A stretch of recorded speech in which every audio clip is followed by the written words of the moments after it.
What's up, folks? Welcome back to the Best Show Ever podcast, the podcast where I interview folks about the best concerts they've ever seen in their lives. I'm your host, Cam Hurt, and another fantastic week we've got for you here on the Best Show Ever podcast. I'm joined by my boss, Stink, today. He wanted to kind of oversee the intros and outros just from like a quality perspective. And so if you're watching on YouTube, you can see that I have my boss with me here, and it's going to be just like the normal intro, even though my cat is here. Um, this interview today is with a fantastic musician, an awesome guy, Cal Kehoe. You may know Cal from Pink Talking Fish. You may know him from Reprise. You may know him from his solo endeavors. He is just a fantastic, fantastic guitarist, and just a great hang. You know, like what I try to accomplish with these episodes is to make it feel like you're hanging out with one of your buddies. You know, whether it's Rick and Peter from Goose or legitimately one of my good friends, I'd like those episodes to sound the same. This episode is the perfect example of a buddy hang. Cal is so funny. He's so talented. We get to talk about the Red Hot Chili Peppers and, of course, Fish and the Grateful Dead, and the marks that those guys left on his life and in his career. We talk about covering songs and being in a cover band and the joy that can bring to a crowd and to the artist. This is really a fantastic conversation that I can't wait for you guys to get to. If you've been enjoying the podcast, please consider subscribing to the YouTube. That channel is where I'm putting out clips and full video of all of the conversations. Subscribe there. If you're listening on Spotify or Apple Podcasts, feel free to rate it or however many stars you feel. I would love 5, but if however many stars you feel, leave a review on Apple Podcasts. That kind of stuff really helps out the old algorithm of everything. And I just got to say, over the last week, we've got a bunch of brand new Patreon members. And so to you guys, thank you so much for joining the Patreon. You're helping the show get better. If you're noticing the mic in my hand being different right now, it's because I got some donations from the Patreon, and also Amazon Prime Day had this baby at like fucking 55% off, if you know what I mean. And so thank you guys for your donations. Hopefully this is making the show better, and you're enjoying yourselves so much more. I've got a brand new initiative going into the Patreon pretty soon here. We're going to be opening up a community chat. That'll be open up right now. If you go to the Patreon, if you want to become a member, there's a new tier where you can join our community chat. It's basically a group chat with me, the niche, a bunch of different people who have been on the show, and a bunch of people who are a part of that Patreon community. You can go there and talk about the show. You can talk some shit about me.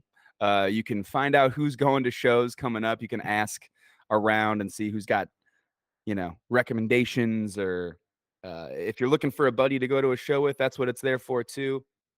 Really want that to be a space where you guys can chat about the shows, best show ever and concerts. So check that out on the Patreon. You can find that in the link tree, the link in the bio of either the Best Show Ever Instagram, the Best Show Ever Twitter, or my Instagram. But that's enough intro, guys. Let me get out of the way here. Let me make way for this awesome conversation that I have with Cal Kehoe. But first, here's a little bit of music from Cal Kehoe. This is some unreleased music from him. This is a song called Down. Enjoy.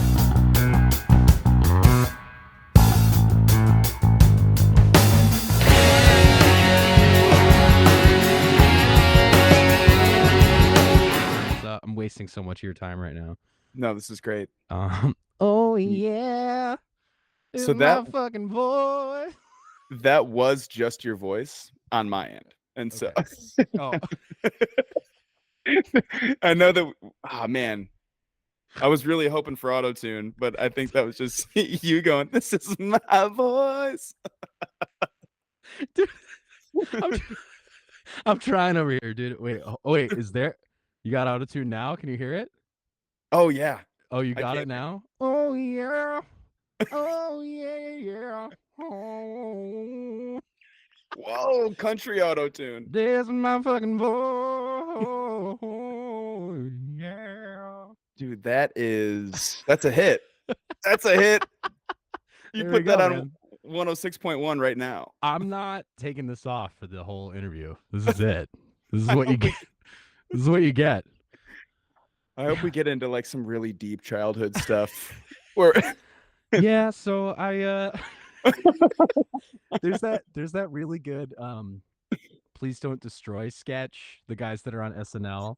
yeah, I love those Their dudes. their YouTube channel where it's like a guy during the pandemic like laying off his whole office. And he's like, "We're really sorry to report, but we're laying off over 100 people in the office." It's like, "Wait, do I have a filter on my voice? Oh, you are also let go." Like, it's so good. Dude, the auto tune was just too good. I think Yeah. it might still be on Is it on? Can you hear it? lightly. Can you hear the auto tune? Incredible. Yeah, I can. Is this all right? You'd be like, that was the first thing I saw with my dad. Yo, that's like my whole thing that I've like created with this show. Like all the questions and everything. I'm like, I went to this show with my dad. I went to this show with my dad. Yep. So a lot of these episodes devolve into what did you see with your dad? And so it would only make sense. And then I was like trying to let me turn the auto tune off. I was like trying to think, I was like, what did I see with my mom? And I was like, probably not a lot. I mean, like she was just there, like with my dad, but like I have more the memory of like, oh, I was with my dad, you know, like he was wearing the shirt, he knew the songs. Dude, him and I like not to talk shit about any concert goer, but like him and I we'd see like someone wearing like a Roger Waters shirt at a Roger Waters show, and we're like, come on.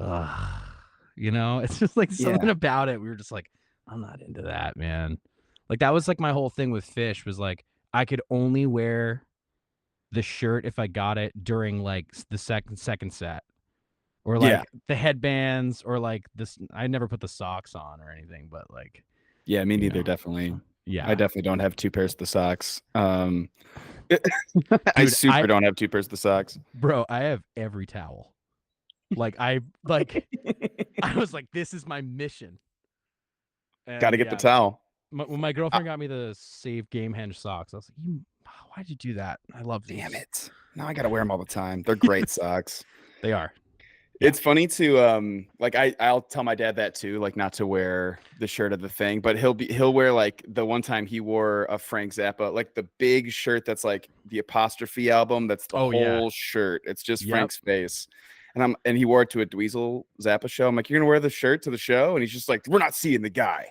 If we were seeing the guy, I wouldn't wear the shirt. I'm like, all right, okay.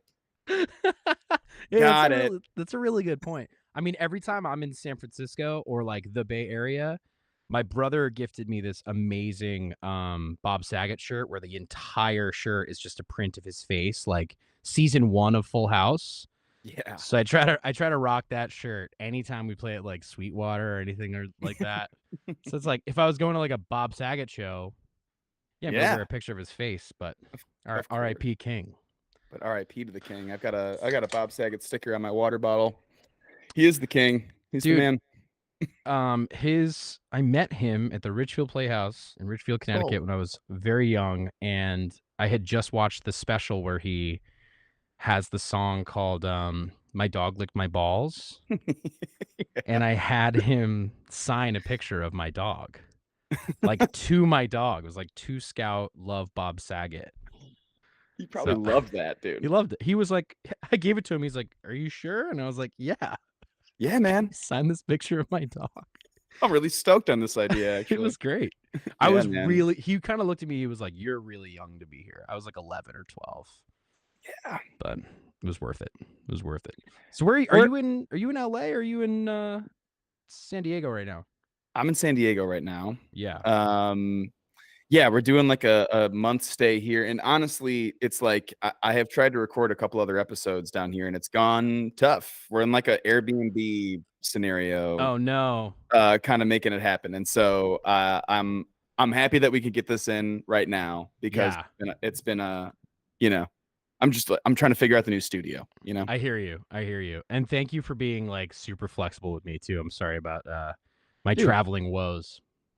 dude, this is great. I'm like, listen, I would love to be Meg and be on the go and just catch you, just sit down right next to you with a mic, but I got to do it Google Meet style. That was a great interview, by the way. That was Oh, great. thanks, dude. Thank Yeah. you. My a feminine energy came out really hardcore at the first part of and I was like, yeah, so that was my favorite movie that year.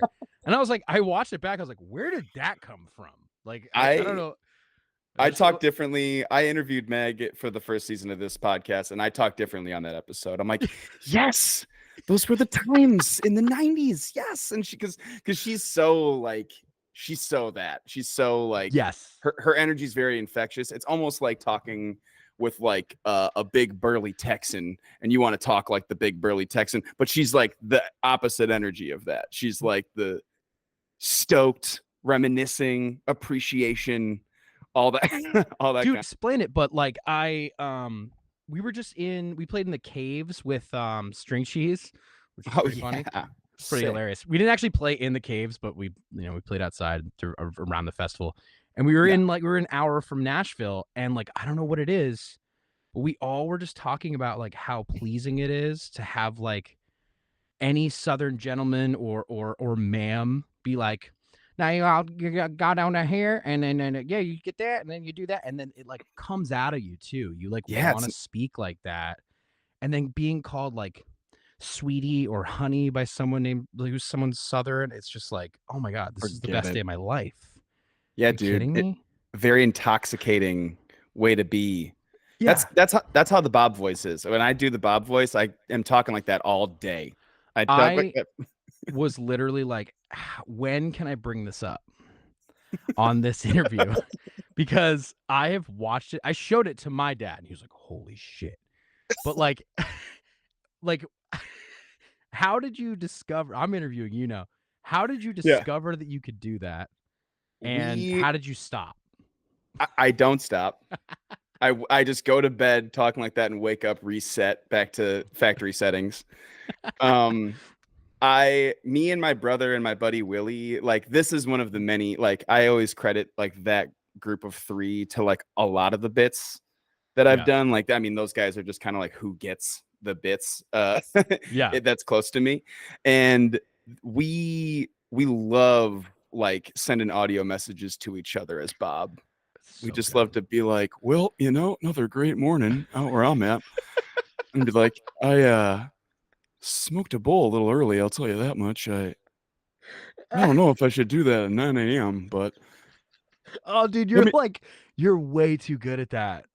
and like it would be like we started doing it, and then it would be like we're saying everything, like we're like doing Wu-Tang lyrics as Bob, and we're Oh, doing like like saying every lyric of every song that you hear on the radio. You send an audio message.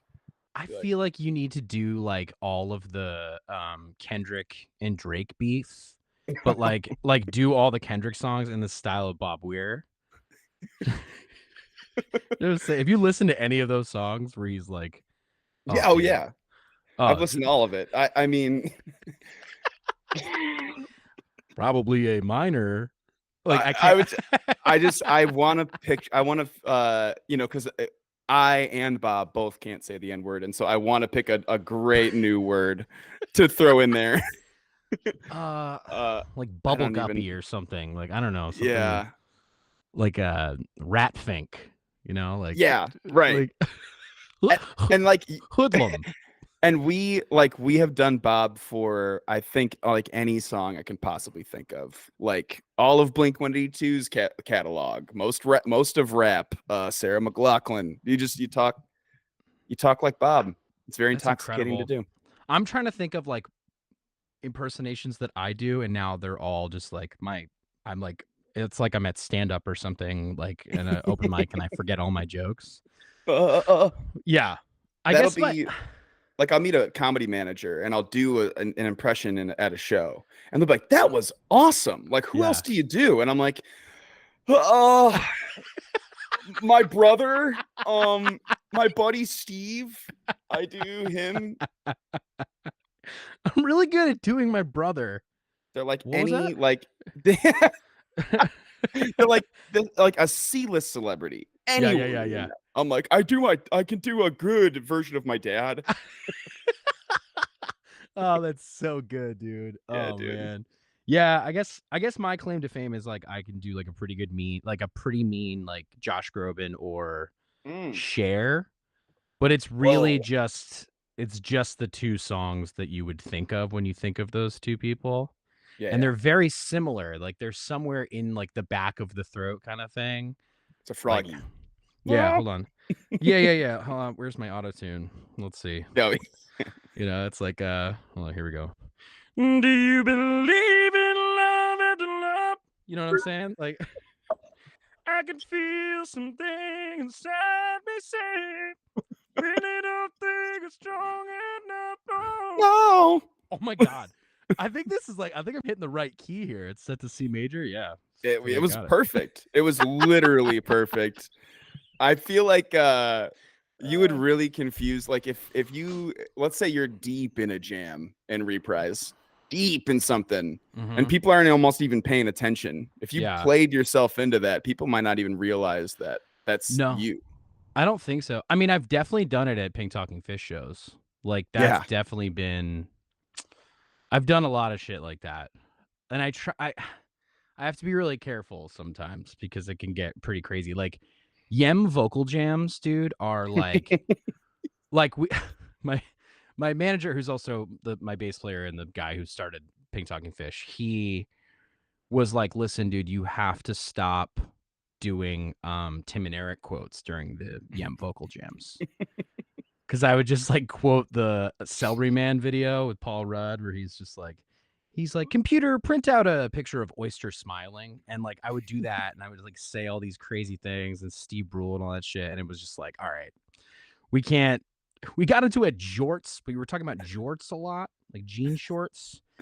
We were like at Sweetwater and in Bobby's house, you know, at Mill Valley, and I'm just like, jorts, jorts, jorts. And I was like, I There's have like to a play couple comfortably. guys like, yes. Yeah.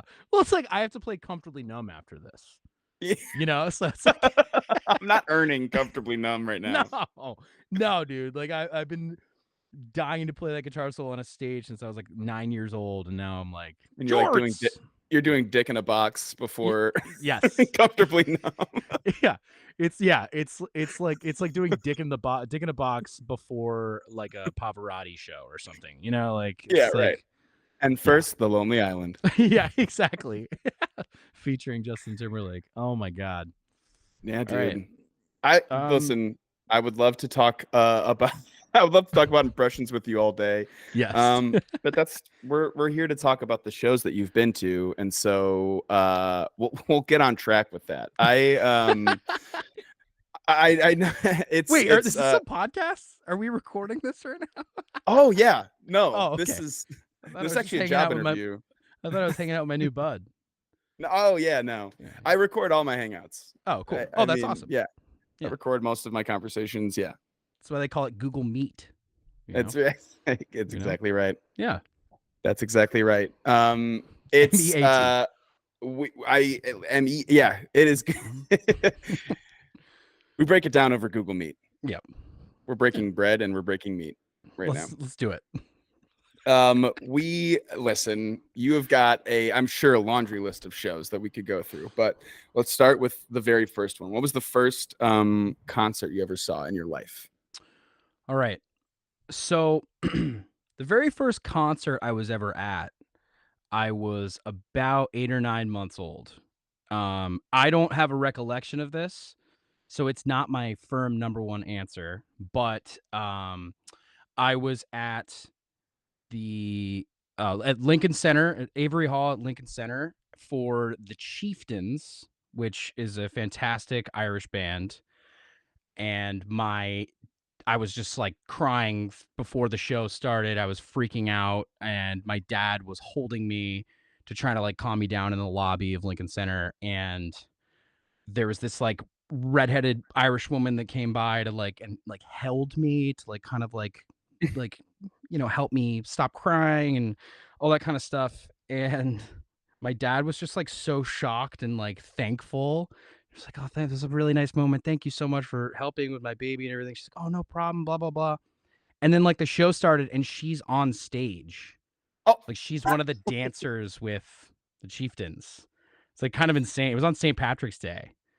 Um, so I don't remember that show, but apparently I right. was held by a Irish dancer. Um, but the show I do remember was July of 2000. Excuse me, at Foxborough Stadium in Foxborough, Massachusetts, for a little band called NSYNC. Whoa, dude. Yeah, Whoa, dude. yeah. I was just shy of no, I was 4 years old. Yeah, almost 4 years old. And yeah, it was the No Strings Attached tour. Yep.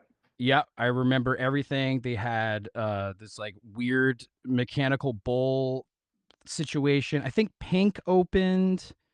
There was like a whole video game segment. It was like my sister was a massive NSYNC fan to the point where like I became that too. I learned all the dances.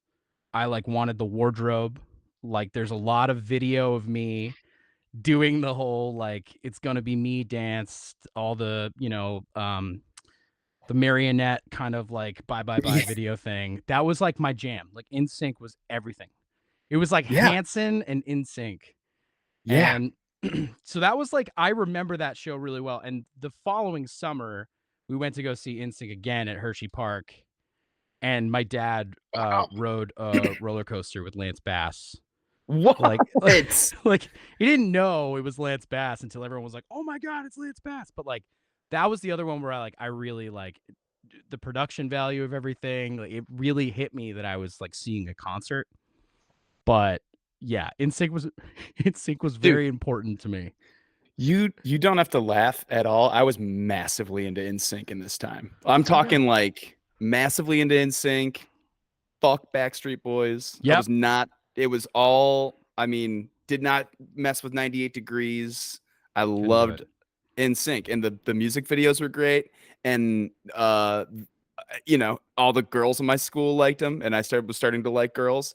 And I am sure the production value of those shows was nuts. It was insane. There was a whole segment where they were inside of a video game.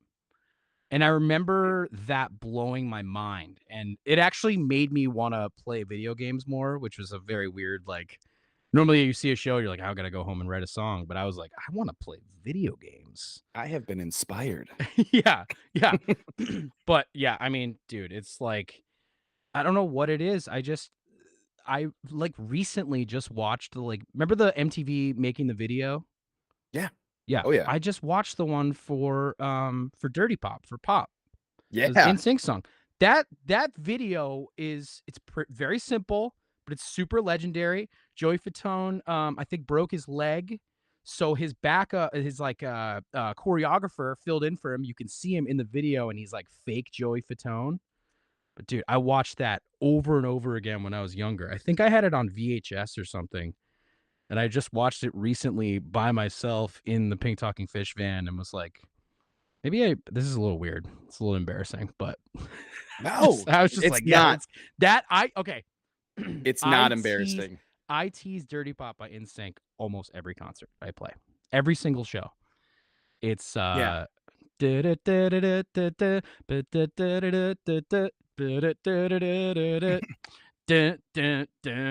every single show. I mean, how fucking hard does that go though?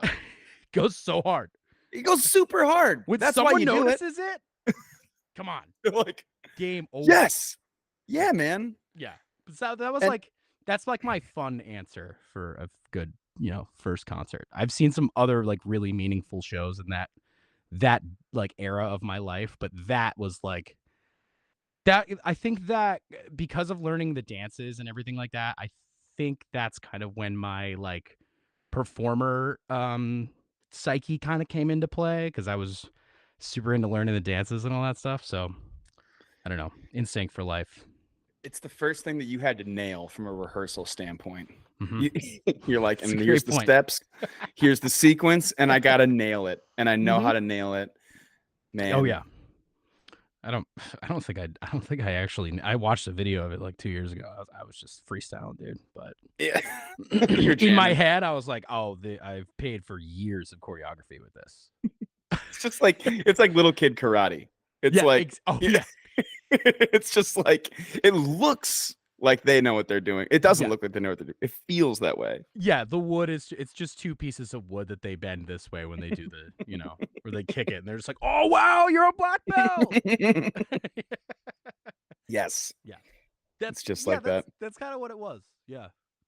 I don't know, I had the cornrows and everything too. I wanted to be Oh Justin man, Timberlake so bad. you did one trip to the Caribbean and Dude, I got the puka shells. you suntanned a dolphin into your hip, and you put a little sticker there. Yeah, it was awesome. Yeah. I got the temporary tramp stamp tattoo. The It's butterfly. it's it's so it's so funny that we've already brought up Meg, because the only other episode that NSYNC has ever brought up on in this podcast is Meg's episode where we talk about NSYNC. Really? Yeah. She's a good NSYNC story? But we talk about New Kids on the Block, and then I talk about how my New Kids on the Block was NSYNC, Yeah. in that era. Yeah, what year were you born, if you don't mind me asking? 92. 92. Okay, so I'm 95. Yeah, that's our New Kids. Yep. Yeah. Absolutely. And I'm glad we're on the same page. And I don't know if I want to go on record, but like I won't say like fuck Backstreet Boys, but like you know what I'm saying. Hey man, We got it. I'll, You I'll said say it. I don't give a fuck. No, it's like I've recently like understood. Like I kind of get it now. It's Yeah. like I get it. It's you had the One Direction, you had the Jonas Brothers, you had all that stuff. And I've seen the Jonas Brothers twice too, and it's like Wow. that recently that like fandemonium is, if that's a word, is it's so like go to an Olivia Rodrigo show now or a Taylor Swift show, and it is unlike anything you've ever heard. Like if you think that like the volume of like people cheering during the pause of Divided Sky is intense, Yeah. like go to like a pop show like that, because it is Yeah. deafening and it's actually like intoxicating. It is so cool. People think that these kids are all on their phones and not paying attention to the shows, but for a couple of these artists, they are like Ed Sullivan Show Beatles style losing their mind. Yes. Yeah. With their Yeah. phone out, but also Yeah, I mean, so I on saw themselves crying. exactly The yeah. video of themselves crying in the crowd. They're always yeah. Yeah. Like I saw a Jonas Brothers show with my partner, and she just like warned me beforehand. She's like, "Listen, it's gonna be girls screaming." I was like, "Oh, come on! I don't think it's gonna be crazy." It was like it's a fish show. It's the opposite. She's like, listen, it's gonna get a little weird. The crowd's a little weird. Yes, yeah. Like she gets it. Like she comes from a similar background with me. Like we both saw like the Allman Brothers the same amount of times, and Yeah. both of our dads were huge Deadheads and went to so many shows in the 70s. But like her like prepping me for like a pop show like that was very akin to like, oh, so like they might do like a vocal jam, or like, it's gonna get kind of weird, but the lights, the lights are gonna go. Are a good show, but Dude, yeah. that video that you made of the guy calling the light color, I've watched that like 25 times. That is hilarious, because I feel like I've been next to that guy. Yeah. Oh, you're thinking about a lot of green. Like it's just A lot of green in the show. It's like, whoa, what? oh, it's blue. You're doing theme from the bottom. Let's go. Come on. Yeah, it's so weird. We were, yeah, that's my little brother did that bit. We were like at a show in Chicago, and they were playing Leaves, and they were flashing green like during every time he said Leaves, and so Kyle's behind me going green, like as they shone the lights. That's so good, dude. And then it was like a 3-hour, like my poor girlfriend. We're like, she's driving home in the car, and we're like, and then it's a guy who like at the beginning of the show, like everyone's calling songs, but he says like what they start with for the lights, and she's like, really good. so funny. Oh She's man, like I know she's exactly what like, that car "Awesome, ride's like. that got 50,000 views, that's awesome." She's like, Yeah, "It's the dumbest shit I've ever heard in my life." it's so good. It's so good. I can watch that forever. It's so good. Um, Oh god. the I mean, the lights guy is very fun to do, and Oh yeah. and now, like, when people will text me, like, just a picture of a stage with their all green lights, and they're like, it'll just say green, and Yeah. I'm like, "Yes, this Dude, is what so I like want." what was your reaction when you walked into the Sphere like Just pre-show and it's just all green? Were you just like they named the festival Mondegreen. The fucking we were like, "Whoa," you know? We were I just joking around like, "That's pretty funny," and then we walked into the Sphere, and the whole thing was green. We're like, "All right." yeah. I think I think Kuroda's onto something. I think He Moment loves my Factory, they shit. know. Yeah. He's obsessed with my stuff, Kuroda. He Yeah. messages me every day. That's No, I'm kidding. crazy. No, that's not true. He's like, "Yo, dude, can I bum a He Pall Mall from you? he's I he's love your he's videos." he's never heard of my shit. Um, Oh man. um, do you have a of all the shows you've seen, do you have a worst show that you ever attended?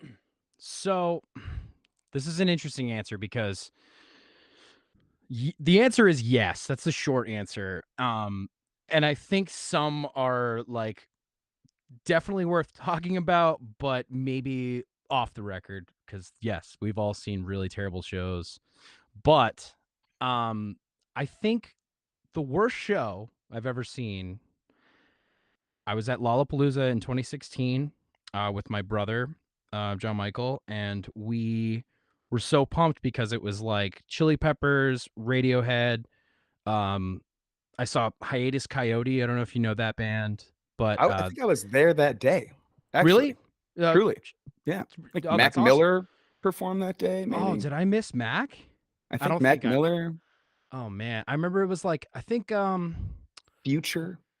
yeah, I think Leon Bridges was there too. There was a lot of people. It was Lolla 2016. I think I like didn't realize what I was missing then because I was so the Red Hot Chili Peppers are without a doubt my favorite band of all time. Yeah. And I don't talk about that a lot, but it's like they are. Um, I always It, say like it's like your favorite band of all time should be the Beatles, but you don't have to say that out loud because it's yeah. just like that should just be a thing. That's just what I believe in personally. But like Chili Peppers are my favorite, and I was so pumped to see the Chili Peppers. But the Radiohead is also like close to three. Like like they are super important to me, extremely influential, and they were on the King of Limbs tour. And my brother and I were just so hyped for this show and they came out and they did I can't remember. I think it was Burn the Witch was the opener and Mm, Johnny Greenwood's playing like a violin bow on his electric and it was just plagued with like terrible sound. It was like a just mm, a bad performance and I was so disappointed. Like I remember walking around with my brother during Karma Police in like people started walking away in like a field where it was just like completely empty. We're just like walking around during Chroma Police, like, all right, I guess we're leaving now. Like during this amazing during song, Radiohead. Yeah. during Radiohead, one of my favorite bands of all time. So that was the worst show I've ever seen. 2 years later, I my one of my closest friends, Alex, was moving away from Boston. He was moving to LA, and I bought him a Radiohead ticket as like a going away gift at the TD Garden in Boston and that was one of the best shows I've ever seen. So, Yeah. like the flip side, like I got it, and I think Radiohead's actually spoken about that Lollapalooza set and saying that they did have a bad show. They were plagued with bad sound, and like a festival environment, like, and they're playing all new songs. I don't think that was really. I don't think people were jamming to that. They wanted to hear like Under the Bridge Yeah. which the Chili Peppers did deliver. That I think it was the following night. But yeah, that 2018 same tour Radiohead show, like just the complete 180. Like, dude, it was the only time that I've ever done this at a show, because I don't do this, but I like put my sleeves up. I got farmer's tan, but I put my sleeves up. I like took my shoes off, and I'm like side stage, and I was like doing the whole like Donna thing, and I was Yeah. like, what's coming over me? And I think it was just like it was like a religious experience. But yeah, that is my answer. Worst show, best show, same band. Dude, it takes a lot to it's not easy always to get to the Donna with the hands moving around place. And like No. Lollapalooza is a very much like, you know, especially for those main stage shows, like I have been in those crowds a few times where it's like a lot of the crowd is facing away from the stage, talking to Mhm. their friends, or they're doing the festival thing, or they're Yeah. planning out like how they're gonna get to the afters, or they're, and like uh if you're already dealing with like not great sound or not the exact set you're trying to get, then like that environment will turn off super quick. That Oh, end of the night Lollapalooza deal can, or it could be Paul McCartney and it's fucking fireworks and it's amazing and everyone's like hugging and, exactly. it's great, the greatest, or, Yeah. but like even, I saw in 2016, Chance the Rapper headlined Lollapalooza for the Yeah. first time in his career, right after Yep. the coloring book thing. Huge fucking, year for him. Chicago has like Massive. billboards of him everywhere, and he's like the biggest thing, you know, in a long time in Chicago. And even that show felt a little like people checked out during parts of it because he's queuing up fireworks and they're doing, it wasn't like his show, it wasn't Yeah. like a Radiohead show that you saw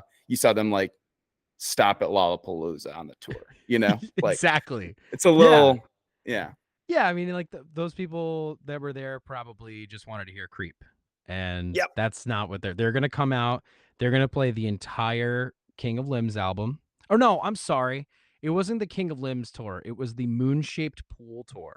It was not You're King of Limbs. unbelievable. It was the Moon-Shaped Pool, because that was Daydreaming, Burn the Witch. I love Radiohead so much, but, Man. yeah, no, they just wanted to hear "Creep." Yeah. They And don't yeah, yeah.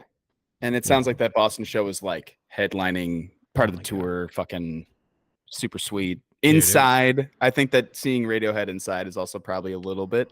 yeah, I've never seen them. I've never seen Radiohead, but that is one band that, like, I only went to the last night of the Sphere and, for Fish, and a lot of the time I was there, I was thinking, I was like, "What other bands could play in here?" And I really was like, if they were ever to do kind of not so much of a farewell, but like a big, like, "Okay, Radiohead send off," they should play at the Sphere. yeah. Because it would be the most, like, intense multimedia, soundscapey kind of show I think anyone will ever see, but I think they'll ever do that? Probably not, you know? Yeah. Tom York and Johnny are, like, perfectly content with doing what they're doing right now, and Johnny Greenwood is just, like, scoring Paul Thomas Anderson movies, and they're doing their thing. So, who knows? I hope they come back, but if you ever get a chance to see Radiohead, it was definitely a life-changing experience. And that's not my best show ever answer, but Oh, I just had to say the yang of the of course. yin of the yang. Yeah. And Tom York does listen to this podcast, so I'm glad you covered your ass there. Yeah. Yeah. Yeah, that's It's good. him and Kuroda are like the biggest supporters, Huge, right? Yeah, yeah, yeah. annoying fans, really. Yeah. Well, they Kind of a DM me a bummer. lot on Instagram. They're like, "Dude, great green light video. Love that song Leaves." It's like, dude, just so you know, like we are not friends. Like Hey, this is great Bob Weir impression. I don't like you, but here's $1,000. I don't know. here's $1,000. That'd be great. I'm fucking Tom York. Here we go. I'm fucking Tom York. Would you say that the second Radiohead show falls under an honorable mentions? And do you have any other honorable mentions? I suppose so. Yeah, I think that's my kind of honorable mentions show. And dude, it's like I have been thinking all week about more honorable mentions, and you even said to me, you're like, you're probably gonna walk away from this and be like, oh, but I forgot to mention that show, and I forgot to mention that show. Yep. But you know, and every show is I mean, I stopped counting my Fish shows after like 100. So like I literally was just like, I'm not gonna count anymore. So Yeah. there's a lot of like Fish memories I have because my dad and we basically saw like 100 shows together, and that was like a Wow, really man. big thing for him and I. But I think I always try to think about all the shows I've seen other than Fish because I've seen a lot of concerts. I've seen so many, and I've been so fortunate and so lucky to have kind of like almost gone to school in a way. When I was growing up, my dad was like very, very, and my both of my parents, but it was just like we're going to as many shows as we can. I think from like 2009 to 2011, I'm pretty sure my dad and I clocked like I want to say like 100 shows that weren't just Fish. It was Man. like we did a lot of Fish, but like we were going to like Virginia Beach just to see Santana because I had to see him. Yeah. Elton John, Jeff Beck was so lucky. I mean, my parents would take me to like Clapton all the time when I was growing up. But, it was interesting because when I was growing up, it was like Allman Brothers, Grateful Dead, which was huge, um, The Who, and my parents were not Fish heads until they got back together. And neither was I. Okay. It was like it Yeah. was really like the Dead. I didn't know of them until 2007. Um, So, there was so much music in the house all the time, and that's why I'm a musician, is because I just felt like all this is around me, and it was so inspired. There's like so much Yes too. The band Yes. I don't know if you listen to Yes Oh, at all, yeah. but oh my god, it's Big just yeah. My close dad's a to the huge Yes guy. yeah, close to the edge. Just it put Yeah. me over the edge. Yeah. I got too close to the edge there, and I went over that edge. Um, but no, so it was interesting because I grew up with like a very like Grateful Dead, Allman Brothers kind of jam band kind of thing, and blues rock and all this other music and fusion, and that was like my dad and I, and oh, I'm sorry, and like all of Pink Floyd basically. That Yeah. was like my dad and I's thing, but the thing that I got to do that like my dad didn't know that I was doing was when my brother went to college, his room was right next to me and he wasn't living in it at the time. He was at school.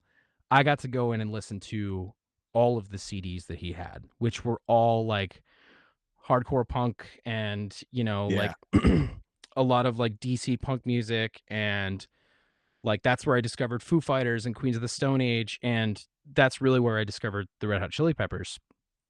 So my brother and I went to my very first Chili Pepper show, 2006, and I had a red cast because I had just broken this arm skateboarding. And I remember he carved out a little part of the cast that said like where people sign it, and it said like for RHCP only, in hopes that I would maybe get that signature. I didn't. Ah. But yeah, that was like such a formidable time for me because I got to like step out of the realm of like Grateful Dead and Pink Floyd and Allman Brothers and like be like, oh, I'm just like a little skateboard punk, and like Yeah. discover the Beastie Boys like on my own. My brother was never really like forcing it down my throat, but it was playing, and then I was like, oh shit, I really like this too. Like this is incredible music. So, but that's like, I mean, the Chili Peppers, that's really where I just grew to discover that John Frusciante was like really one of the biggest reasons I started playing guitar. Yeah. So when he rejoined the band in 2019, because he left for a while, he left for like 10 years. Um, Obviously they were going to announce a tour, COVID happened, all that kind of stuff. And for Christmas, my girlfriend had gotten me this box, and she's like, this is the big gift, and I opened it and it was the like red hot tamales, like Mike and Ike style candy, Yeah. dark chocolate infused with chili pepper, and a $15 gift certificate to Chili's. And I like opened it, I was like, oh, thanks, So good. that's so nice, thank you so So much. funny. And she was like, figure it out. And I was like, oh my god, you didn't. And she got these like super VIP early entry into the pit at Fenway. And dude, Whoa. it was like it was Thundercat and St. Vincent, who I Sick. love so much. They open, Yeah. and this is the first time I'm seeing John Frusciante in like, I don't know, like what, 2006 to 2022. That's a long time. It's almost, Yeah, is that man. 20 years? Yeah, something like that. And the whole time my girlfriend was just standing next to me and she's like, "You're gonna cry. Like, I know you're gonna cry." And I'm like, "Nah, Shut up, babe. I'm not gonna cry." Yeah, babe, stop. You don't understand. Shut up. I was like, "Nah, I'm not gonna cry. I'm not gonna cry." And they played DC the night before, and I was checking the set list because what they do is they'll open with Can't Stop, and then the next show they'll open with Around the World. Mm. So I was like, oh, we're getting it Around the World. I've never seen Around the World. I saw Can't Stop in '06. I saw it when Josh Klinghoffer was in the band. And they come out, dude. They do the opening jam. I'm like, oh my God, it's John Frusciante. Like, I was so close to him. And it's it's everybody. And Anthony's running around the stage. And it's like, we were just so close to like the giant Marshall stacks. And it was just like, it was like a sound bath of my Yeah. childhood. And I like the song starts, Around the World starts, and like it's just I'm just like freaking bawling my Yeah, eyes out. dude. And I look over at Tess, my girlfriend, and I'm like, I just really wanted to thank you so much. This is like the best day of my life. And I give her a hug, and it's like I'm crying, and we're hugging during the part of Around the World when Anthony's like, ring diggy dong dong ding ding dong dong ding ding. And I was like, I love the stupidest band in the world. Like Yeah, it's dude. great. I love it so much. So yeah, I made her she didn't know what to wear that night. I made her wear a Funkadelic shirt. Yeah. And I was like, just wear they love Funkadelic. And at the very end of the night, the drum tech was like throwing all the set lists out. And he looked at my girlfriend and was like, I like your shirt. And like frisbee tossed a drum head with the set list on it to her, and she caught the set list and she framed it's in my studio. She framed it for me for On a Christmas the drum following head? on a drum head. Holy shit, dude. I can go get it. So yeah, please go get it. Dude, I think that like, you know, you're like, I don't always say that the Red Hot Chili Peppers are my favorite band or whatever. And they're like, man, I don't even know what to compare. It's like saying Forrest Gump is your favorite movie, you know, and Yes. people are going to be like, all right, but like, Yeah. really? And you're like, no, but like, you got bored with how great that is. Like, the Red Hot Chili Peppers are undoubtedly one of the greatest bands ever. Rock Yeah. band, any kind of band ever. The longevity is insane. The amount of music they've made is insane. And yeah, you almost get like eye rolled if you bring up, because they're so great. They're like the Patriots of rock music. They're like That's the really fucking, they're like that's the what I'm saying. Spurs. They're yes, exactly. they're like, yeah, they're really great. It's like, but That's they are. that's what you meant by the Patriots. I was like, oh, where's he going with this? Yeah, no, they are.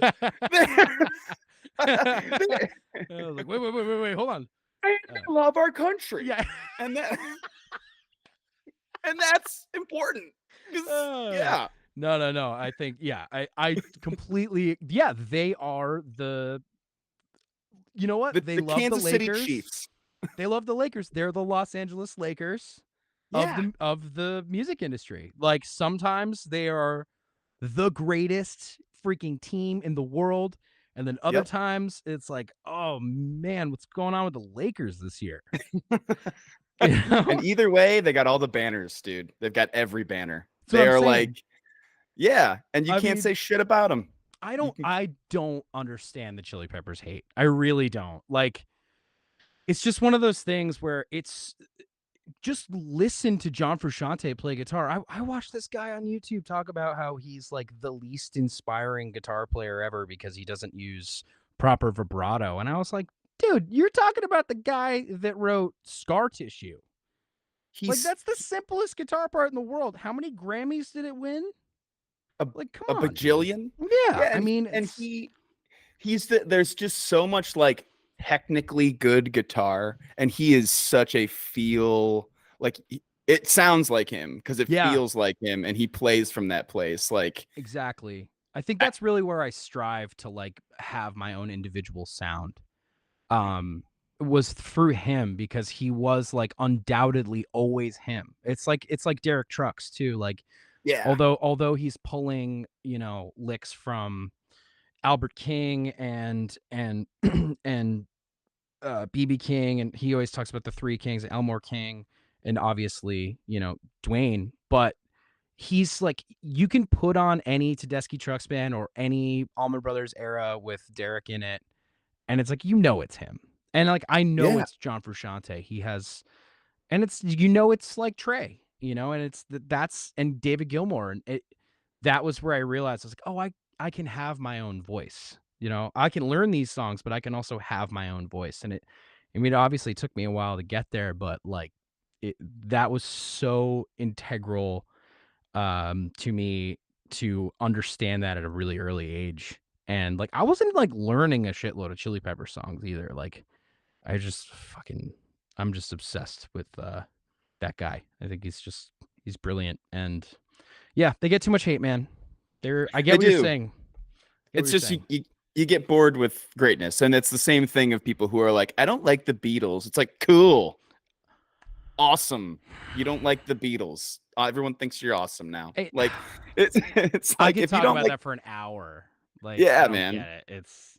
It's just like not a hot take. It's just No, it's it's not. trolling. It's It's essentially trolling. it is. It is. Like, I get it. Like, I think that people fall into that kind of pocket of like, oh, well, remember that guy did that thing, and like, oh, remember this terrible Paul McCartney album? It's like, yeah, but like, it's like the guys that What wrote artist do all of you the like songs. Yeah, yeah. that hasn't had an album that you didn't? Is there an artist in the world that hasn't put out an album that's like, what the fuck is this? Like, I think every single artist has done that. And they literally, but like the Beatles, they only did what they did from like 64 to 70, not even 70, just Yeah. shy of 70. Yeah. And they were like 20 to 27 years old. And Yeah. like, think about that. Like, George Harrison, I think, wrote something when he was like 26. Just the fucking, Come on. I mean, like, what were you doing at 26? Dude, I got my license at 22. Like, Yeah, come on. man. Like, it's the Beatles. I was doing improv comedy at 26. And there was guys in my class that are like, yeah, I don't think the Beatles are very good. And it's like, I don't think you're very good, dude. How It about is that? it's that I think you should leave sketch where Tim Heidecker is like, he's talking about all the like jazz rarities, and he's like, oh, do you have any gazpacho in the fridge? It's like Yeah, that guy. That's it's the that guy guy. that wants to say, I don't like the Beatles, or they just want It's to like, comment on it on Instagram yeah, or Facebook. And it's kind of they're the like, same people that hate the Chili Peppers too. it is. Similar. It is. It's like, Similar. I don't like the Chili Peppers because I like this obscure punk band from. I'm like, cool. You can like both of those things. You Well, know? yeah. Yeah, It, it's like people saying they don't like Nirvana because they loved the Melvins too much, or like it's Mudhoney. It's like, okay, did they shut up. write "Smells Like Teen Spirit"? Like, I get it; it's a Yeah, really overly played song. It's the Stairway to Heaven of grunge, but it's like, come on, it's dude, you're gonna hear that intro and you're not gonna be like, this is really sick. I mean, come on, yeah. forget it. You are trying to not like that. Yeah, You're trying really hard. yeah. And I mean, listen, I did the first speech in my speech class in high school, the very first one, they were like, it's a persuasive speech. You have to be just persuasive. And my persuasion was to get the Red Hot Chili Peppers into the Rock and Roll Hall of Fame. Uh You did it. and I did it. And I did it. And You did it. so I'm glad we're talking about these guys because I've fought hard and lobbied in front of probably 25 kids and a teacher and a TA. Yeah, Yeah, that's amazing. That's yeah. incredible. I mean, and it Thank you, worked. thank you. It worked. You even got Josh Klinghoffer in there. I think he is the youngest um person to ever be inducted into the Rock and Roll Hall of Fame other than Stevie Wonder. Wow, Yeah, that's a really great stat. I think he was only like 32 or something when he was inducted, which is, yeah. I mean, obviously he had just joined the band when they were inducted, but like, good work, man. It's you did I'm it. gonna cut just that part out, and that's gonna be the bonus episode on Behind the Paywall on the Patreon. It's just gonna be like fun facts with Cal, and it's just gonna be like a 10-second little clip, and I'm gonna be like, no fucking way, and it's gonna be like, that's it. This has been super great to have you on, man. Dude. Do you? So that, just to be clear, we're calling that 2022 RHCP show the best show ever for you. No. Oh yes, good. I think you gotta. This is where you're gonna start editing stuff. No, no, no, no, none of All right. that. All right.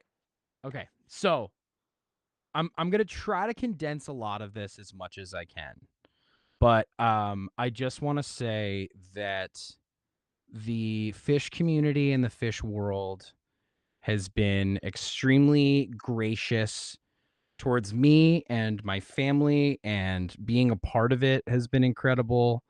And being as fortunate as I've been to perform this music in two separate bands, one being a newer one and one being one I've been in for 5 years. I didn't start playing guitar thinking like, oh, I have to learn foam next week, like and play it on a stage, which is a legitimate thing. I'm playing foam in like a week and I haven't even started learning it. Good Lord. Yeah. And it's ice. So it's like, I do not envy you no. because I can't play guitar. So you're really fucking hard. But so like I just wanted to like take a second before I get into this to like really say that like it has been so the fish community and everything has been so instrumental in my life, and it has done like a full wraparound of just like really just moments of gratitude. And I think they're just like the stigma with people not liking the Chili Peppers or the Beatles. I think that to go out there on a stage and tour nationally and play in a tribute band, it's hard work. And I'm not kind of saying that just to be like, I work really hard, but I think there's a stigma on a lot of tribute bands, and I think people get a lot of shit for it. And I understand the shit. I get it. I fully understand it. Um, but it's been so rewarding being able to like play the music of Pink Floyd and Talking Heads and Fish and more Fish and all of that. And I've been so lucky, and it's very challenging. Um, Extremely rewarding, but very challenging. And I'm trying to get this long story short. But so anyway, I'm basically going to tell the story of the inception of how I was kind of pushed into the fish world. Um, Yeah. so a neighbor of mine introduced my dad and I to fish. He gave us a bootleg of the Roxy shows from 1993, Yeah. and I think he gave us Live at Brooklyn, the 2004 like box set thing, and just a bunch of other oddball shows. Oh, and 12/7/97, the Nutter Center show. Oh yeah. Yeah. And I listened to them, and I finally like kind of started understanding it. And my dad just, he was like, I'm never listening to Fish, I'm never listening to Fish, the dead, blah blah blah. Jerry, all that stuff.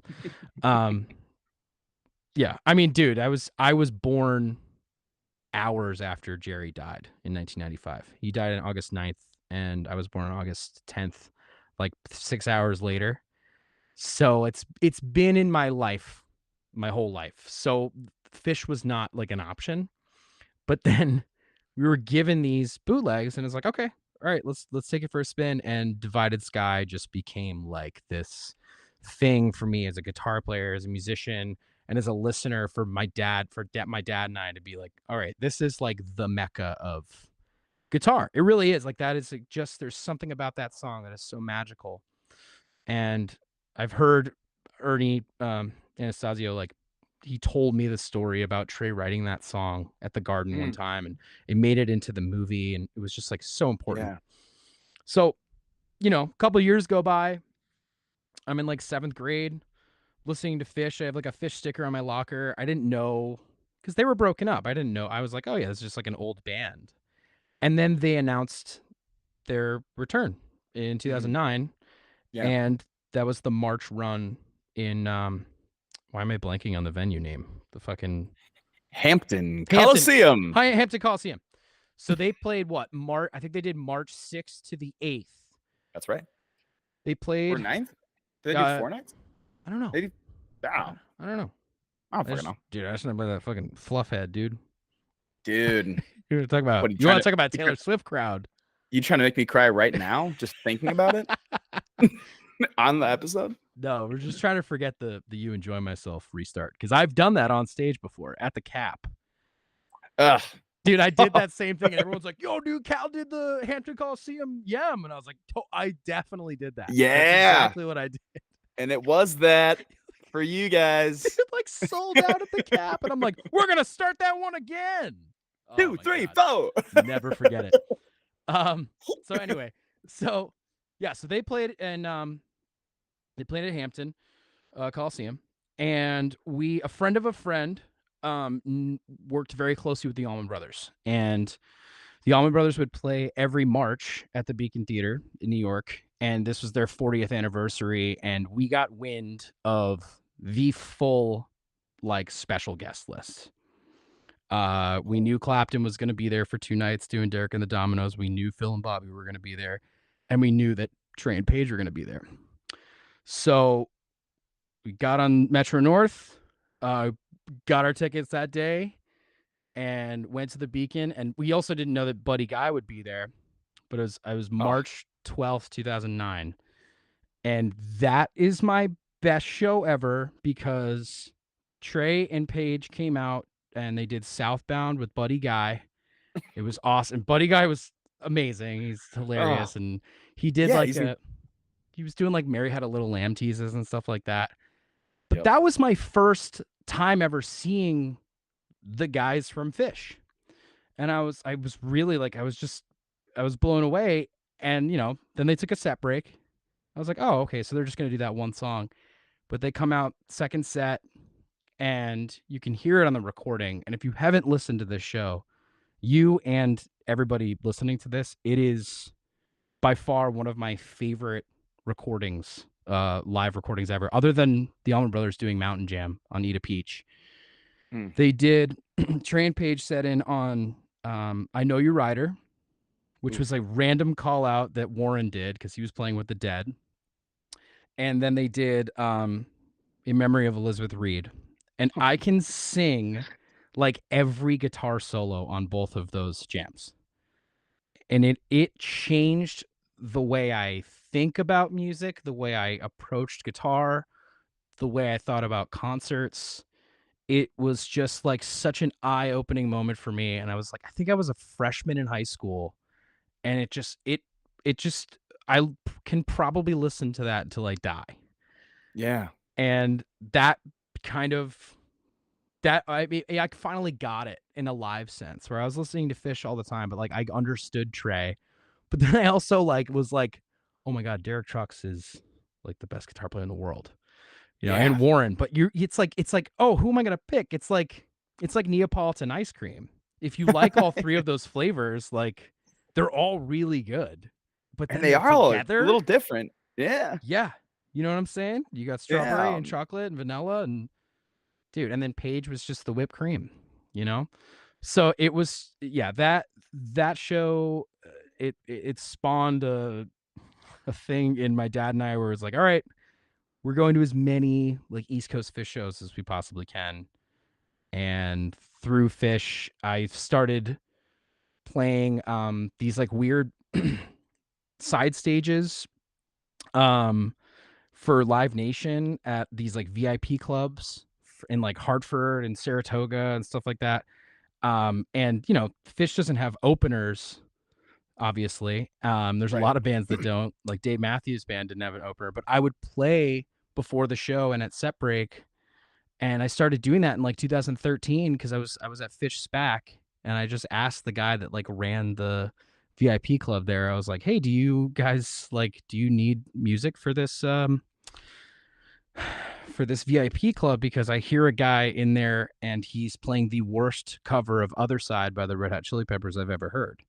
And he was like, yeah, how fast can you get a PA? And I was like, I can do it. And my dad and I drove all the way from Saratoga back to Connecticut, picked up a PA, and then like I was like off from there. I played so many of those, and I did it every year for Fish, and I did it in Hartford at 2016. And that's where I had met Tom Marshall so many times, but that's where he heard me play music. And he was like, hey, he came up because, oh, no, this is the story. So my dad saw Tom and his friend Tebow, who are now like, I was just talking to Tom right before this. Like it's, my dad saw them in the parking lot in Hartford, and my dad got them into the VIP club. He was like, you don't understand. This guy wrote all this music, so he's got to come in here because he wanted to hear. There was like a band playing in this VIP club, and it was me and like, this band I put together at the time. We were playing Yes's Heart. Was it Heart of the Sunrise? Yeah, Heart of the Sunrise. Oh, And he like he stopped me after the song and was like, do you write original music? And I was like, yeah. And he's like, do you need lyrics? And I was like, yes. wow. That would be fantastic. Yes. And then, yeah, we Tom and I wrote a couple songs, and we just wrote some more. And now I just today, I drove from Brooklyn. I was in the studio with Bryce Goggin, who just Man. finished the new Fish record and worked Yeah. with Karina and stuff like that. Tom and I wrote some music, and we recorded it with Bryce, and I just finished mixing it today. Man. So that is like my full wraparound from like It's 2009 Allman Brothers, seeing Trey and Paige, to like now, and this is where I'm at. So I have to thank Fish for that. what's interesting. There's a lot of that's interesting. What's super interesting is to do the precursor of, people have thoughts about covers and cover bands and people who are dedicated to that sort of a hustle. And when you then tell the rest of the story, it's like, oh, of course, why wouldn't you want to throw yourself into this as an artist? Because it's this community who wants to help you. It's these brilliant genius artists who are recognizing you and seeing what you do and willing to help and lend a hand out. And in creativity and entertainment, and you just get a lot of no. And so in our community is so if they'd like to support, they're very supportive, and they can also talk a lot of shit or whatever, and we joke about that. But like, of course. I mean, the rallying around of someone that the community does. If I say the community one more time, I'm going to hit myself in the face. But I think I did it like 100 times. But it really is just this this very lively group of folks who really appreciates artists who are doing things for the right reasons. And I think, I mean, to brush up with these kind of guys is a very cool thing, especially if you're a fan. I mean, to talk to Tom Marshall is a very cool, very honor, and he's very willing to help out. He's very willing to be there. And I mean, and Tom he's become such a close friend of mine, and a family friend as well. And I was so grateful to be included in his like 60th birthday party. Yeah. And I got to play with Trey and Tom. We played Never Left Home from Lonely Trip, like just in like kind of the small like family get together first part of the party that wasn't public at the Stone Pony in Asbury Park. And it's like if you told my 14-year-old self that I would be doing that with the guy that wrote some of my favorite songs and the guy that wrote some of my favorite songs, the lyrics and the music, I don't think I would have really believed it.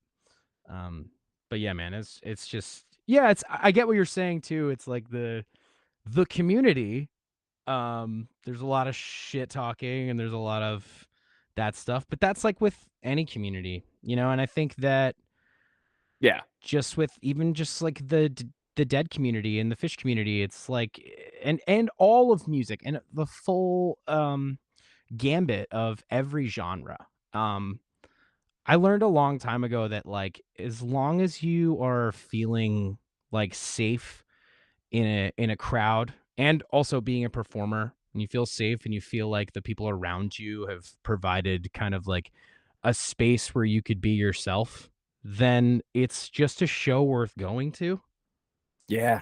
you know? And I've only been to a few shows in my life where I'm like, I shouldn't be here. Yeah. Um, Yeah. only a few. Like I remember going to Odd Future. Remember Odd Future? Oh yeah. Like, I think dude, I saw an Odd Future show. oh my god, like that being in high school and being like, "This is our Wu-Tang," was, like, Yeah. so fucking cool, and it felt so, like it felt the closest I could get to, like, going to, like, local hardcore shows in, like, 8th grade and, like, thrashing around and being in a mosh pit, uh, but, like, that was such a, like it was an atypical version of, like, a Fish show or, like, a whatever, dead version there was at that point, or, like, going to see Eric Clapton and Steve Winwood, like, I think I saw Clapton and Winwood, like, the night before, and then I went to Odd Future with my friends, and, like, Haji Beats jumped on my friend Nick from the balcony, and, like, he couldn't walk for a week, like, I lost my favorite hat, like, all this shit, like, I got kicked off my head, but, like, the whole time I was there, I was like, "Oh, like, maybe I don't feel physically safe, because I'm getting, like, kicked in the head by crowd surfers, but I felt safe in a medium of, like, "Oh, we're all here. We're all just, for lack of a better term, vibing to the music." It's so corny, but it's like the fucking, like, sharing in the groove thing is real. I hate saying it. It's like a weird caricature of myself. I would never say that out loud, but it's Dude. real. It's a fucking real thing. We're all in on the And joke. Is what I like to exactly. And say. it's like it is like so like, oh Jesus, am I really quoting this right now? But like the people who aren't uh yeah, there's been shows where I am not the one that is surrendering to the flow, if you know what Yeah. I mean. Where I'm Yes. like, I'm at a country show and I'm Yeah. like, I'm like, what the fuck is going on? This is awful, Yeah. And I saw Jason Aldean in like 2009 or something with a friend of mine who was like, "You're coming with," and I hated it. But I did not surrender to the flow in this No. show. I did not and I love the live concert experience and I love being in a crowd. It's very inspiring to look out at a crowd all singing the same lyrics and stuff. And that was going on in that show. And had I like allowed myself to I don't know, do the thing, maybe I would have had a little more fun. But like you joke around about saying surrender to the flow, but like you literally have to do that at a show. You Yeah. must. Like I think you said it best. That's what I wish I said instead of sharing in the groove. it's still It's that still counts. it does. Once you And surrender to the flow, you are then sharing in the groove. But to share in the groove, you must surrender to the flow. dude, God damn it, I suck. I need a life, dude. join me I need on a life. Yarmouth Road, brother. I need a life. Oh no, you it seems like you have a great one going for you. It's amazing we have girlfriends. It's just like it what? it is, dude. Sometimes I'm like, you can deal with me? Are you We sure? all we all deserve love, but like you and I don't deserve girlfriends. I mean, Like, come on. it is funny. She is, I mean, we all get into that mode of like, oh man, I like, I'm not gonna just like, oh, I hate this community, blah blah blah. I'm not, oh, fans suck, blah blah blah. But then I'm going to like, 4 nights in a row. Yeah. It's like you get it, Yes. and I think it's just like that's the whole thing. You just surround yourself with the right people and you have Yeah. to feel good about what you're doing, and it was interesting growing up through the lens of going to concerts with my dad. I know we joked about this before, but like it because it always comes down to like, and these are the shows I saw with my dad. But Right. like it's true, man. Like I'm so grateful for everything that he brought me to because like I said, like it was, and I went to Berkeley, but I got more education from being at like John Mayer in 2013. Uh, I'll never forget it. I guess this is an honorable mention. I can Yeah, add another do it. one. Throw it in there. Excuse me. Um, Day before I was going to Berkeley, uh, in 2013, my whole family and I went up to Saratoga I was going to play that VIP club thing, side stage for John Mayer, and it was kind of like my last show with them, and it was like a big deal because my parents were sending me off, and I mean I was only there for a semester, 2 semesters, But but still. yeah, but still, it was a big deal. And John Mayer is another guy that gets the Chili Peppers Beatles hate, but man, he's just one of the greatest guitar players of all time. And I was so lucky and fortunate to um, meet some of his band the night before the show. Mm. I met Sean Hurley and I met Aaron Sterling, the drummer and the bassist and drummer.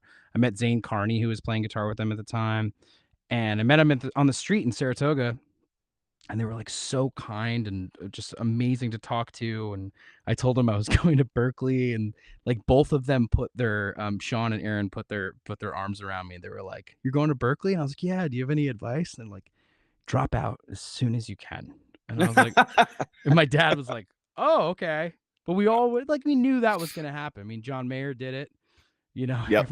Everyone does it. It's a thing with Berkeley, and I think music school's incredible. The arts are amazing, but yeah, Yeah. get out of there if you're going to play. And that was like it was very inspiring to me. And man, that show, it was the moment where you could tell that John Mayer was starting to play Dead covers. He was doing Going Down the Yeah. Road Feeling Bad every night.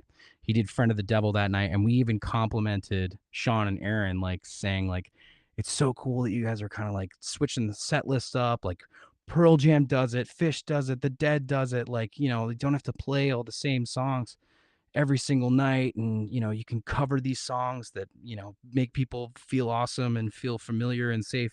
And then like that night they like totally went off script and did like a totally random set list than what John Mayer was usually like supposed to do. He didn't do any of like he just jammed, and that show was crazy. They did Friend of the Devil and Going Down the Road Feeling Bad, and it was like I could see the look on his face is like, oh, he's like starting to get it, you know? Yeah. And it felt good. And it made me feel good that here's a guy that like I've been watching for years. I went to so many of his shows, and he was also just as influential to me as like Derek and Trey and John Frusciante. And he's playing Grateful Dead covers, Yep. you know? And And it's it's just like a confirmation, I'm sure. Like you're like, yeah. yep. Yeah. And it's like I said, like I did not start playing guitar to be in a cover band. That was not my goal, but I mean, look at Joe Russo's Almost Dead, man. I mean, it's crazy that whole wraparound of everything, but I'm lucky that I saw the shows I did. I'm lucky in the situation that I have been bestowed. And I'm lucky to write original music and still continue to go to shows when I can. Yeah, It's not man. I mean, you get these great opportunities to play in front of audiences and get them stoked and spread joy to people. I think some of the most I think maybe the most fun after show I ever saw was a was a Pink Talking Fish show after Wrigley Field in 2019. So I went to every Wrigley run, and we walked through the rain to get there. It was at the Vic. Um, Oh, I was in the band then.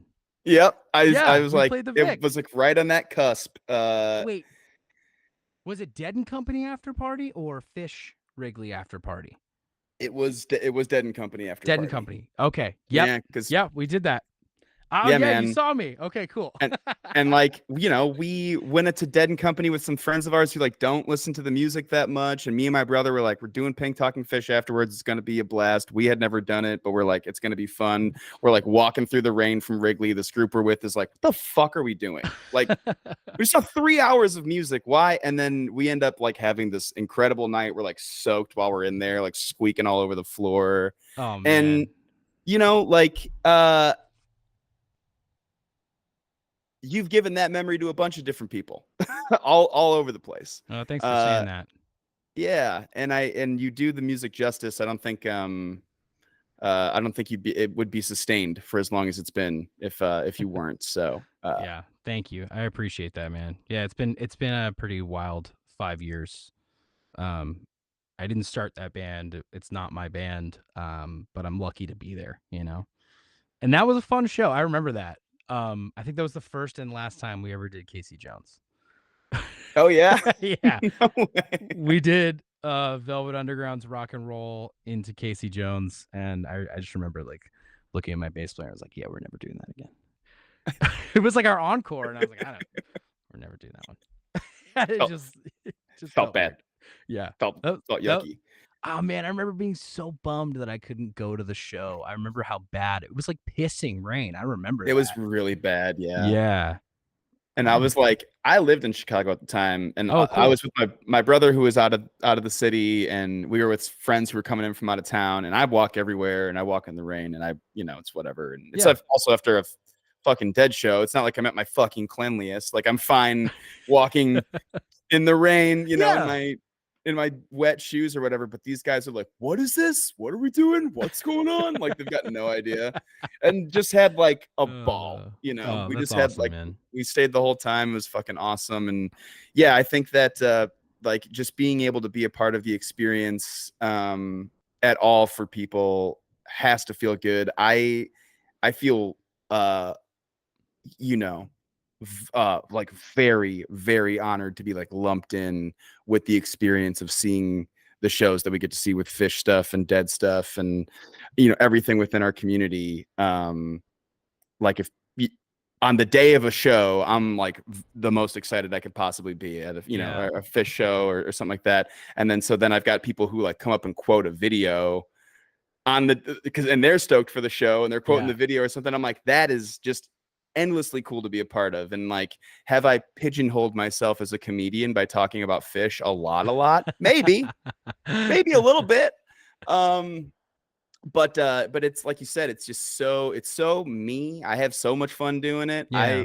I get so much out of it personally. And like you said, like it creates a lot of joy, and I kind of need to be reminded of that sometimes. But like I think yeah, when you're out in front of an audience, you get to see that joy, and you get to watch the crowd get into it. And Wow. Yeah, that was you said it best, man. It's that's so funny. We're very alike in that sense, where you can feel kind of pigeonholed into this you know, into the yeah, fish world. And like yeah, just, I get it. Like I get it. It's weird, and I'm sure there's a lot of people that have felt that with other art, with all kinds of art. And fish is an interesting one, It's like it's like sometimes you're like, fuck, like I don't like, oh, it's just such like a it's like a it's almost like a subgenre of life where some people don't yeah. know it, and then you see it on CBS Sunday Morning and they even say it. It's It's like like the biggest band you've never heard of. And when then when they talk about Fish on Good Morning America, it's like they're talking about my dream on Good Morning America. I'm like, what? Like what? You guys know about that? It made the news. it's like that's a real that's exactly what it's like. It's very weird. And then like within if people know what it's about, then you get that like ever so often you get that hater similar to the Chili Peppers hate and similar to the, this band here hate. And it's like, well, dude, you know what, man? Like I feel really good when I'm at a Fish show. And sometimes Yeah.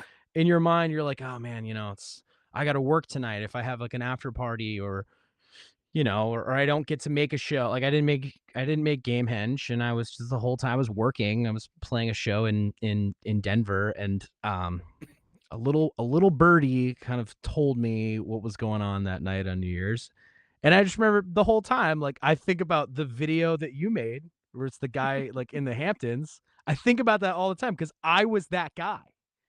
Like in the moment, I was like on stage. I think we held Showtime for like 45 minutes because there were people at our New Year's Eve show. There were people watching a live stream crying in the room next to us watching it.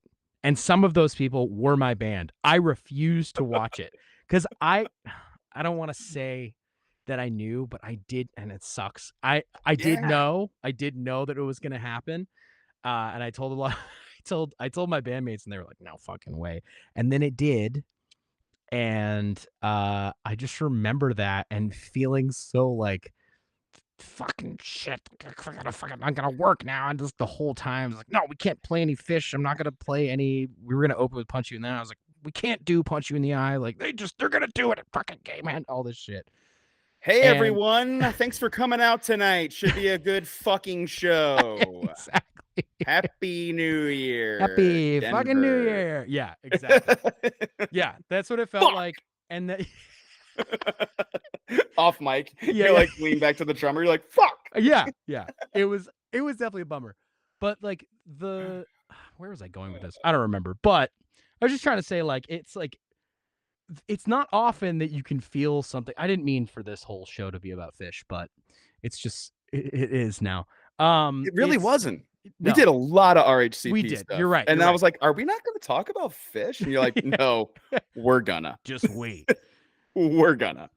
I think to come full circle, my mom said to my dad like the day of New Year's Eve and was like, you got to go to the show. And he's like, all right, but like Cal's not going. He's like, you got to go to the show. So my dad went to the show and like I told him, I was like, it's going to happen. He's like, all right, I'm going to go. And he texted me like halfway through the New Year's set and was like, you want to know the worst part of this show? And I was like, what's that? He's like, you're not here. And it was like, yeah, you're right. I was like, cool. Way to make me cry, Dad. Yeah. That's pretty chill. That's pretty dope. Yeah, we've cool. seen 100 shows together. That was cool.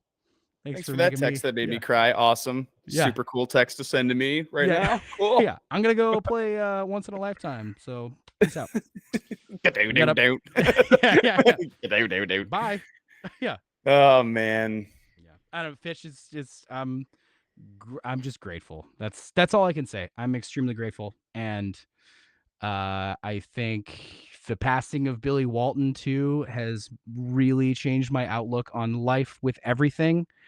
And I think my new life motto is with art and liking bands and liking certain types of comedy and all that kind of stuff. It's like, if you want to be in a cover band where you dress like John Bon Jovi and you play a one-string bass and you're playing string cheese songs in the style of Tom Waits through a megaphone, then do it and love what you do, but just be kind and be respectful to the people that are at your show and the people that are in your band, and wash your hands when you take a shit, after you take a shit.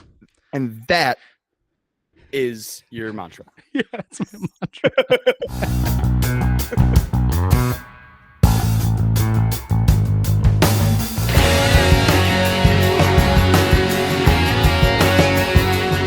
That was my conversation with Cal. Man, I just we've kept up since this conversation.